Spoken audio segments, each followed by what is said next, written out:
Hello, listeners. Thank you for joining me for another story. The Tale of Mr. Jeremy Fisher by Beatrix Potter. This is the title of today's story. So, let's get started. Once upon a time, there was a frog called Mr. Jeremy Fisher. He lived in a little damp house amongst the buttercups at the edge of a pond. The water was all slippy sloppy in the larder and in the back passage. But Mr. Jeremy liked getting his feet wet. Nobody ever scolded him, and he never caught a cold.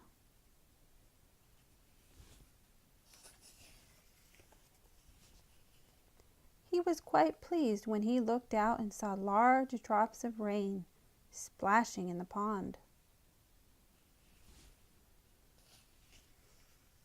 "I will get some worms and go fishing and catch a dish of minnows for my dinner," said Mr. Jeremy Fisher. "If I catch more than 5 fish, I will invite my friends Mr. Alderman Ptolemy Tortoise and Sir Isaac Newton. The alderman, however, eats salad."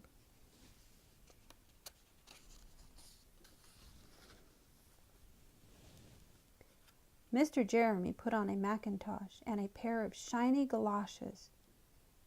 He took his rod and basket and set off with enormous hops to the place where he kept his boat.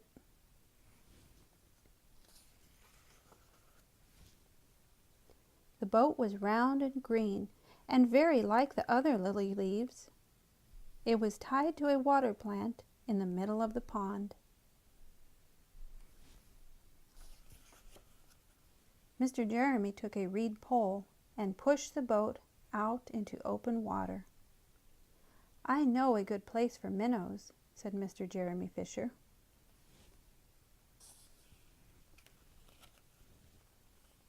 Mr. Jeremy stuck his pole into the mud and fastened his boat to it. Then he settled himself cross-legged and arranged his fishing tackle. He had the dearest little red float. His rod was a tough stalk of grass. His line was a fine long white horsehair, and he tied a little wriggling worm at the end.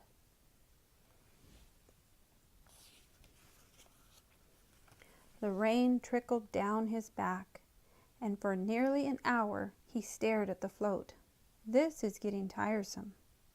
I think I should like some lunch," said Mr. Jeremy Fisher. He punted back again amongst the water plants and took some lunch out of his basket. "I will eat a butterfly sandwich and wait till the shower is over," said Mr. Jeremy Fisher.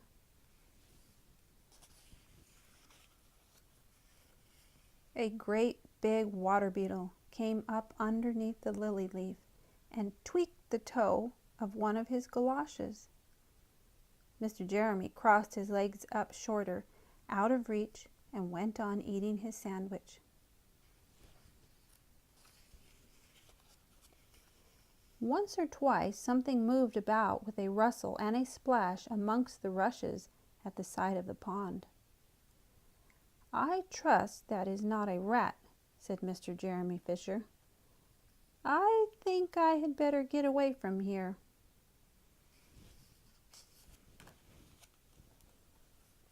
Mr. Jeremy shoved the boat out again a little way and dropped in the bait. There was a bite almost directly. The float gave a tremendous bobbit. "A minnow! A minnow! I have him by the nose!" cried Jeremy Fisher, jerking up his rod.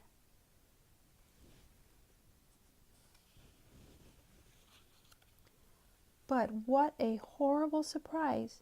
Instead of a smooth fat minnow, Mr. Jeremy landed little Jack Sharp, the stickleback, covered with spines.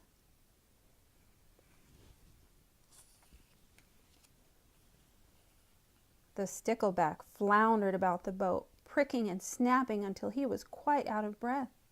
Then he jumped back into the water.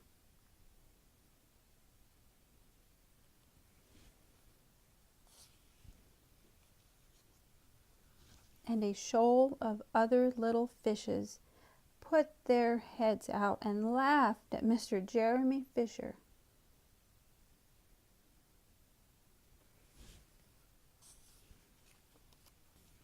And while Mr. Jeremy sat disconsolately on the edge of his boat, sucking his sore fingers and peering down, a much worse thing happened.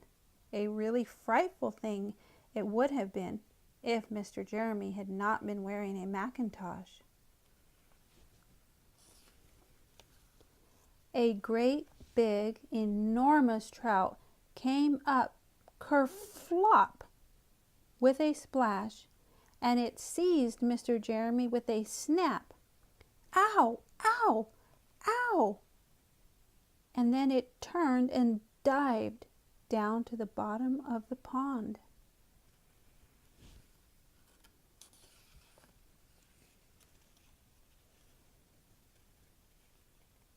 But the trout was so displeased with the taste of the mackintosh that in less than half a minute it spat him out again, and the only thing it swallowed was Mr. Jeremy's galoshes.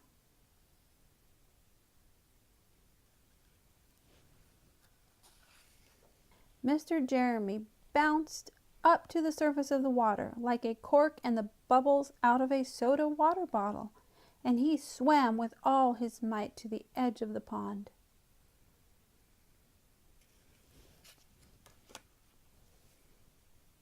He scrambled out on the first bank he came to, and he hopped home across the meadow with his mackintosh all in tatters.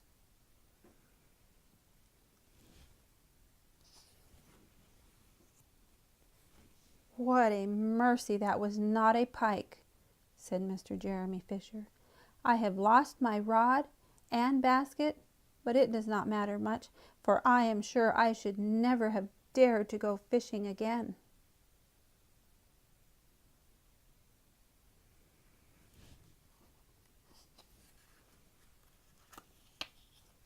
He put some sticking plaster on his fingers, and his friends both came to dinner. He could not offer them fish, but he had something else in his larder.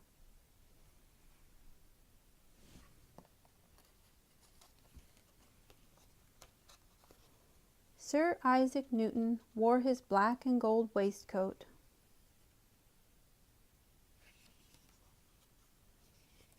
And instead of a nice dish of minnows, they had a roasted grasshopper with ladybird sauce, which frogs consider a beautiful treat. But I think it must have been nasty. The end. Thank you for stopping by. I look forward to having you next time. Take care.